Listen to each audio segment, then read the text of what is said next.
Real ये रिश्ता क्या कहलाता है में आने वाला ट्रैक काफी धमाकेदार होने वाला है।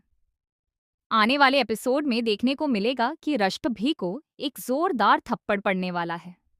ये थप्पड़ सिर्फ उसकी बुआ से नहीं बल्कि घर के हर उस शख्स की तरफ से होगा जो अब उसका सच जान जाएगा।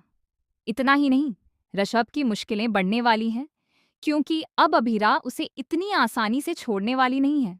ऋषभ को उसके किए की सजा जरूर मिलेगी। सीरियल में आगे देखने को मिलेगा कि जब अरमान की तबीयत खराब होती है तो अभीरा उसे तुरंत हॉस्पिटल लेकर जाती है। वहां डॉक्टर बताते हैं कि अरमान की सर्जरी काफी रिस्की है।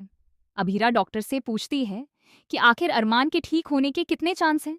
तब डॉक्टर बताते हैं कि सिर्फ 0.1% चांस है और इसकी कोई गारंटी नहीं दी जा सकती। यह सुनने के बाद भी अभीरा हार नहीं मानती और कहती है कि चाहे कुछ भी हो जाए, हम सर्जरी के लिए तैयार हैं, बस जल्द से जल्द इलाज शुरू होना चाहिए। इसके बाद डॉक्टर सर्जरी के लिए समय देते हैं, लेकिन परेशानी ये है कि अभीरा के पास पैसों का इंतजाम नहीं है। वह सोच में पड़ जाती है कि इतनी बड़ी रकम कैसे जुटाएगी।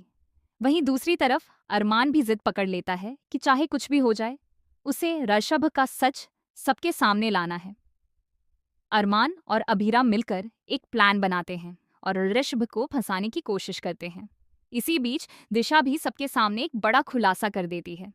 दिशा बताती है कि अरमान भैया ने उस पर कभी हाथ नहीं उठाया था। उसने सिर्फ अपनी बुआ सा के कहने पर झूठ बोला था।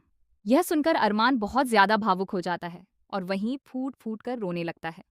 दूसरी तरफ जब दिशा तान्या की देखभाल कर रही होती है, तभी उसकी नजर कुछ गिरी हुई तस्वीरों पर पड़ती है।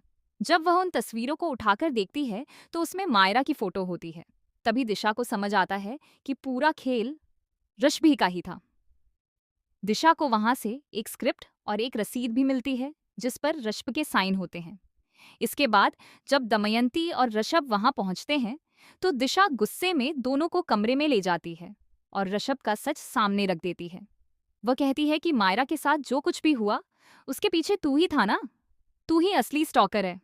तभी दमयंती उसे चुप कराने की कोशिश करती है और कहती है कि ज्यादा मत चिल्लाओ, अगर किसी ने सुन लिया तो बहुत बड़ी मुसीबत खड़ी हो जाएगी। लेकिन दिशा अब रुकने वाली नहीं है। वह कहती है कि मुझे मत डांटिए, इसे डांटिए क्योंकि अब मैं इसका सच सबके सामने बताने वाली हूँ। हालांकि बुआ सा उसे रोकने की कोशिश करेंगी, लेकिन जब अभीरा और अरमान मिलकर ऋषभ को एक्सपोज करेंगे तो दिशा भी अपना मुंह खोल देगी और ऋषभ के खिलाफ सारे सबूत सामने रख देगी। अब देखना काफी दिलचस्प होगा कि क्या ऋषभ सीधा जेल जाएगा या फिर वह खुद को बचाने के लिए कोई नया खेल खेलेगा। आपको क्या लगता है, क्या ऋषभ अब जेल जाने वाला है? अपनी राय कमेंट करके जरूर बताएं।